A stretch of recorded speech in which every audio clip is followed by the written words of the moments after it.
महाराज जी, इटावा में यादव समाज के कथावाचकों के साथ चोटी काटने के और अभद्रता का मामला इस समय चल रहा है, उसमें आपका क्या कहना है? बहुत सारे पत्रकारों का ये मैसेज आया मुझे, बहुत सारे चैनल से मुझे बुलाया गया, पर मैं जातिगत बातों पर, मैं जातियों में नहीं बंधना चाहता। मैं सनातन कार्य के लिए कार्य कर रहा हूं, मैं सभी सनातनियों को जोड़ना चाहता हूं। रही बात चोटी काटने की, गलत है। किसी के भी साथ दुर्व्यवहार नहीं करना चाहिए। कोई भी किसी भी प्रकार का दुर्व्यवहार करता है वो ठीक नहीं। हम तो इसका प्रचार करते हैं, तिलक रखो और चोटी रखो, कलावा बांधो, कंठी पहनो, इसका हम प्रचार करते हैं। रही बात दूसरी कि जो लोग जातियों के लिए, मैंने तो देखा कि एक गांव में घटना घटी और उसमें बड़े बड़े देश के बड़े नामचीन नेता आकर बयान दे रहे हैं और वो जातियों के विरोध में बयान दे रहे हैं और वो वही काम कर रहे हैं जो अंग्रेजों ने किया था। मैं ये जानना चाहूंगा, अभी आप लोगों ने भी सुना होगा, मथुरा में एक कांड हुआ था, एक टेम्पो वाला पकड़ा गया था और उसने 23 लड़कियों के साथ दुर्व्यवहार किया था। उनकी वीडियो, उनकी पिक्चर्स और उनके सब हैं और वो हट जाति के थे। वो बच्चियां जो थी वो हट जाति की थी। तब कहां चले गए ये सारे मर्द? क्या एक पुरुष का मान सम्मान स्त्री के मान सम्मान से ज्यादा है? हम स्त्री के मान सम्मान के लिए क्यों नहीं खड़े हुए? इसका मतलब ये नहीं मैं कह रहा हूं कि पुरुष का अपमान हो जाए तो हो जाए, अपमान किसी का नहीं होना चाहिए। जब लोग मूत्र जिहाद करते हैं, लब जिहाद करते हैं, थूक जिहाद करते हैं, तो वो जब थूकते हैं ना भोजन में, तब इसलिए नहीं थूकते कि ब्राह्मण पंडित जी जे लेंगे। उसमें सब आते हैं, पंडित जी भी आते हैं, यादव जी भी आते हैं, सिंह साहब भी आते हैं, अग्रवाल जी भी आते हैं, चौधरी साहब भी आते हैं, लिमका भी आते हैं, ढिमका भी आते हैं, सब आते हैं। वो सबके लिए थूकते हैं, वो सबके लिए मूतते हैं, वो सबकी बहन बेटियों पे नजर रखते हैं। तब क्यों नहीं बोलते हम और आप सभी? बताइए, मैं जानना चाहता हूं। ये जितने भी लोग आज विवाद कर रहे हैं, ईमानदारी से बताइए, भगवान श्री राम किस लिए आए थे? वो तो क्षत्रिय थे। भगवान श्री कृष्ण किस लिए आए? वो तो यदुवंशी थे ना। किस लिए आए थे? बताइए मुझे, जरा जवाब दीजिए, जो अपनी अपनी जातियों के जो नेता बने बैठे हैं। मैं जानना चाहता हूं आपसे, जितने भी अवतार तुम्हारे सनातन में जिन पुराणों के अनुसार हुए, जिन पुराणों के अनुसार तुम अपने आप को हिंदू लिखते हो,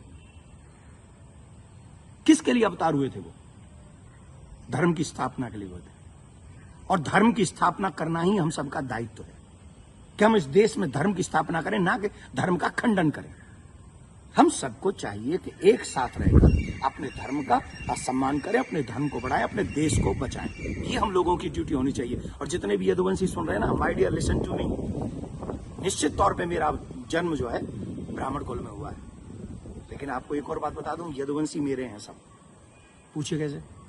भगवान श्री कृष्ण का नामकरण जिन ऋषि ने किया था, गर्गः पुरोहितो राजन यदु नाम सुमहातप, मैं गर्गाचार्य जी का वंशज हूं। क्या मैं आपका बुरा चाहूंगा? क्या मैं जाटवों का बुरा चाहूंगा? मैं चौधरियों का बुरा चाहूंगा? मैं बनियाओं का बुरा चाहूंगा? किसी का बुरा नहीं चाहता।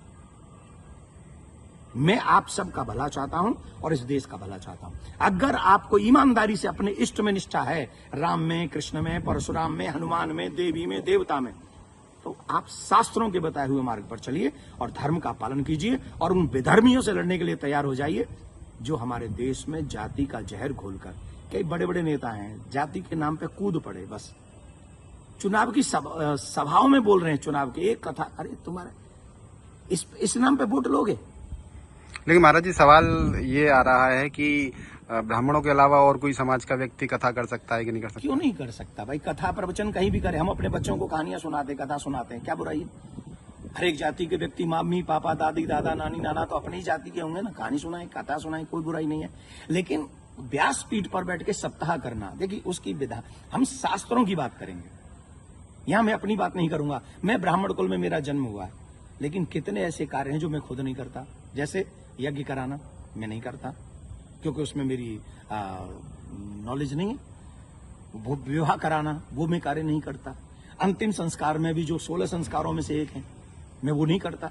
जो चीज मेरे हाथ में नहीं है वो मैं नहीं कर सकता, और जो मेरे हाथ में है वो मैं कर सकता हूं। जब हम भागवत करते हैं, एक अनुष्ठान करते हैं, अनुष्ठान को अनुष्ठान रहने दीजिए। सत्संग, प्रवचन, रामायण इत्यादि हम सब करें, कौन रोकने वाला है? और कितने ऐसे लोग हैं जो ब्राह्मण नहीं, वो भी कथा कर रहे हैं। हमारे यहाँ तो मुस्लिम भी राम कथा करके गए हैं और हमने उनको स्वीकार किया। रसखान को हमने स्वीकार किया है। रसखान के पद हम लोग गाते हैं। तो इसमें जाति के चक्कर मत पड़िए, जाति बंधन मत फैलाइए। मैं हाथ जोड़ के प्रार्थना करता हूं, आइए हम सब एक हों, सनातन देश और धर्म और आने वाली पीढ़ी को बचाएं। यही हमारा दायित्व है। जय श्री राम। लेकिन महाराज जी एक सवाल और कि उनपे आरोप लग रहा है कि छेड़छाड़ की उस घटना में शामिल पाई गई। देखिए, न तो ये काम देवकी नंदन का है और न काम ये अखिलेश जी का और तेज प्रताप जी का है। जो चीजें हुई हैं, अब कह रहे हैं कि 2 आधार कार्ड मिले हैं, कोई कह रहा है उनको छेड़खानी हुई है, कोई कह रहा है उनकी चोटी काटी, उनका अपमान किया गया। तो इसके लिए संविधान है, इसके लिए प्रशासन है, हमें बांटना नहीं है। प्रशासन अपना काम करे, जहां जो जिसकी गलती हो उसे सजा दे। पंडित जी की गलती है तो पंडित जी को सजा दे, यादव जी की गलती है तो यादव जी को सजा दे। लेकिन जो बड़े बड़े लोग हैं, जो बड़े बड़े पदों पर बैठे हैं, उन लोगों को जातिवाद फैलाकर समाज को लड़ाना नहीं चाहिए। ये अच्छी बात नहीं है। धन्यवाद।